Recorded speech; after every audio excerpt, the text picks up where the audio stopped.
पूर्णमदः पूर्णमिदं पूर्णात् पूर्णमुदच्यते पूर्णस्य पूर्णमादाय पूर्णमेवावशिष्यते।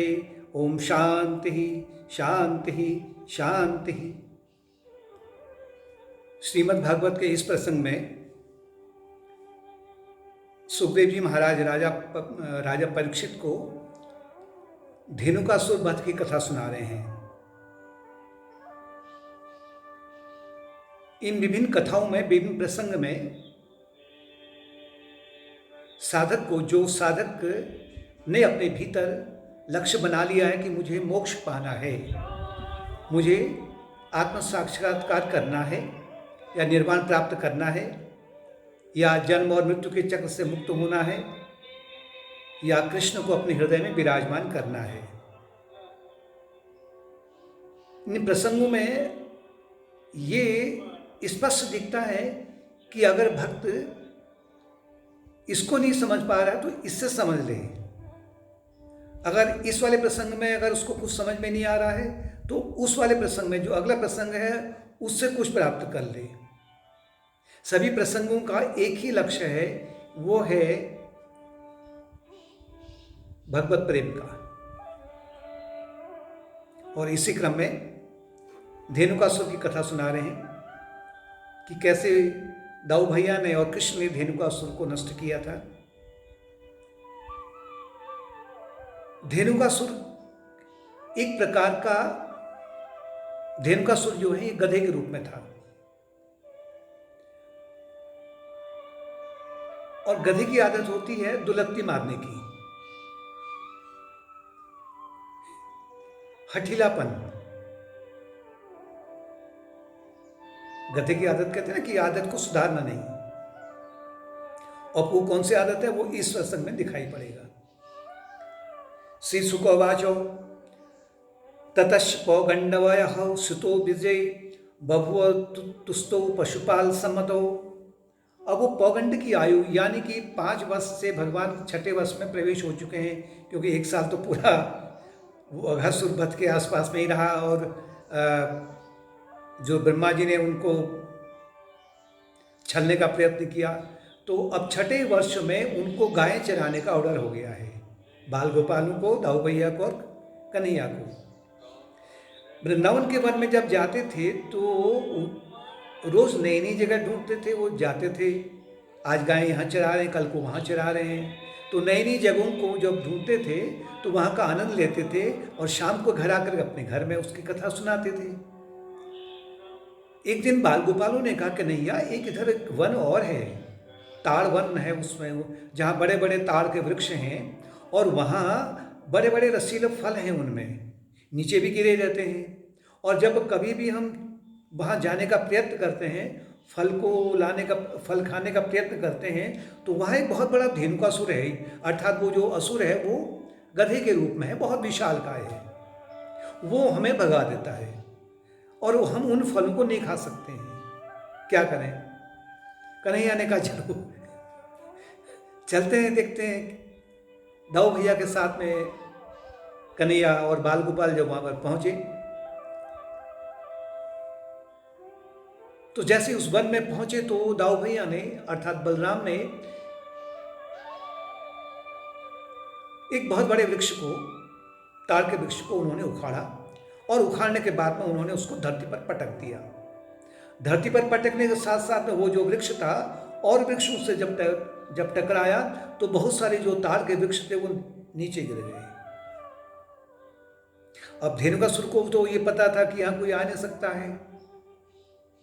जब उसने देखा यहाँ हलचल हो रही, तो दौड़े दौड़े आया गधे के रूप में, और उसने दाऊ भैया को और कृष्ण को दुलत्ती मारनी आरंभ कर दी। बलराम ने उसके उन पैरों को पकड़ा जो दुलत्ती मार रहा था जिससे, और उसको जोर से घुमा करके, घुमाने के बाद में उन्होंने उसको धरती पर पटका और एक ताड़ के वृक्ष पर भी पटक दिया। जैसे ताड़ के वृक्ष पर उसको पटका तो बहुत सारे और जो वृक्ष हैं दूसरे वृक्ष को धराशायी कर गए, और बहुत सारे जो ताड़ के वृक्ष हैं वो जमीन पर गिर गए, और फलों की बरसात हो गई।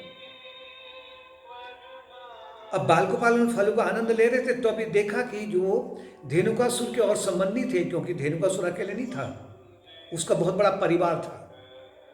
जितने भी वो गधे के रूप में और थे उसके संबंधी, वो दौड़े दौड़े आए, और दौड़ने के बाद में सभी ने दुलत्ती मारना आरंभ किया। भगवान कृष्ण ने और दाऊ भैया ने सभी को वही किया, उनकी टांगें पकड़ी, किसी की पूंछें पकड़ी, और उसको फिर गोल घुमा करने के बाद में उतार के वृक्ष में और ठोक दिया उनको। इस प्रकार से धेनुकासुर और उसका परिवार वो तो समाप्त हो गया। ताड़ के वृक्ष भी बहुत सारे धराशायी हुए, और जो फल थे वो फल बाल गोपालों की पहुंच के भीतर हो गए, यानी कि वो फलों का आनंद लेने लग गए। धेनुकासुर है तमोगुण का प्रतीक। 3 गुण है, रजोगुण है, सत्वगुण है और तमोगुण है। सत्वगुण तो आपको भक्ति मार्ग में आगे ले जाएगा, रजोगुण आपको संसार में डुबाएगा, अर्थात मन बहिर्मुखी होकर करके भौतिकता में डुबाने लगेगा। और तमोगुण का जो पहचान है वो आलस्य है, प्रमाद है, हठीलापन है, दूसरे के जो शुभ विचार हैं, चाहे किसी भी धर्म के हों, किसी योगी के हों, सत्संग में हों, उनको सुनने का प्रयत्न नहीं करना, बिल्कुल कान बिल्कुल बंद कर लेना, अर्थात कि दुलत्ती मारते रहना निरंतर की सो। अब यहाँ जो आलस्य और प्रमाद है, ये है आलस्य है, प्रमाद है, असंवेदनशीलता है, इनसेंसिटिबिलिटी, ये है आध्यात्मिक क्षेत्र के प्रति। अगर व्यक्ति भौतिकता की ओर बहुत बड़ा एक्टिव है, बड़े बड़ी डिग्रियां उसके पास में है, घर सजा रखा है, बड़ी उसकी पहुंच है, मान सम्मान है, सुबह से रात्रि तक वो बिल्कुल व्यस्त रहता है, अगर वो इन सब में इन सब में वो संलग्न रहते हुए भी, एक्टिव रहते हुए भी अगर वो आध्यात्मिक क्षेत्र की ओर असंवेदनशील है, तो उसे कहते हैं प्रमाद और आलस्य और हठीलापन। गधे के समान में वो नहीं मानता किसी की, उसको किसी का राग नहीं चाहिए, अपना ढेंचू में लगे रहता है। यानी कि सत्संग की अवहेलना करना, निंदा करना, और कहें तो जो प्रक्रिया हम कर रहे हैं, अगर भक्ति मार्ग में भी है आगे माना, तो जो प्रक्रिया हमारे पास में वो काफ़ी है, because we are very highly intelligent. हमारे बराबर कोई बुद्धि में तीव्र है ही नहीं, तो हम क्यों माने किसी की बात को। इससे कहते हैं कि उसके भीतर, क्योंकि प्रत्येक जीवात्मा के भीतर अगर हम भक्ति की बात लाते हैं, तो भक्त के भीतर उसके अचेतन मन में अनेकों जन्म से शुभ संस्कार विद्यमान रहते हैं, जो फल के रूप में दिखाए गए हैं, और वो ताड़ के वन के रूप में दिखाया गया है। और वहाँ बड़े बड़े सुंदर सुंदर मीठे मीठे फल हैं, अचेतन मन में अनेक शुभ संस्कार हैं, लेकिन अपनी ही धारणा को अलग से मानना। और जो उन्नत योगी हैं, मुख्य रूप से अगर कहें कि अगर हम किसी आत्मज्ञानी संत, अधिकांश लोग तो आत्मज्ञानी संत को पहचान ही नहीं पाते हैं।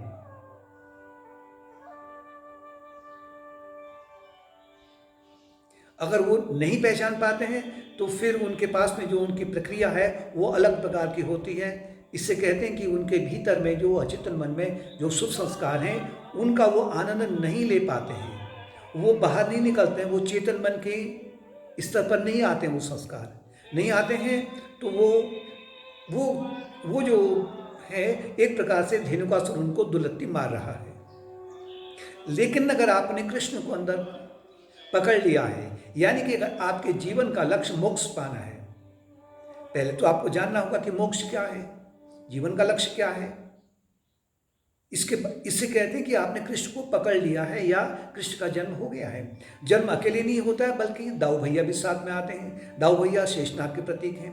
शेषनाग का तात्पर्य है ब्रह्मांडी मन, कॉस्मिक माइंड, अर्थात तन्मे मनः शुभ संकल्पमस्तु। शिव पूजा में आता ना कि मेरा मन शुभ संकल्प से युक्त हो। अगर आपका मन शुभ संकल्प से युक्त हो रहा है, तो आपके भीतर बलराम या शुभ संकल्प ने क्या किया है कि अब जो अशुभ वृत्तियां हैं उनको हटाना शुरू कर दिया है। यानी कि सत्संग के माध्यम से, ध्यान के माध्यम से, विचार के माध्यम से और आपका जो प्रबल मन है, इसके माध्यम से जब आप ये करते हैं तो समझें कि आपके भीतर जो अशुभ संस्कार हैं बहुत सारे नष्ट हो जाते हैं। नष्ट होते हैं तो जो शुभ संस्कार हैं वो चेतन स्तर पर आकर के अपना कार्य शुरू कर देते हैं। यानी कि जैसे ध्यान के संस्कार हैं, भक्ति के संस्कार हैं या जो दैवी गुण के संस्कार हैं, उन संस्कारों का आनंद लेने लग जाते हैं। तो समझिए कि आपके भीतर का जो धेनुकासुर है, आलस्य है, प्रमाद है, वो धीरे धीरे नष्ट हो रहा है।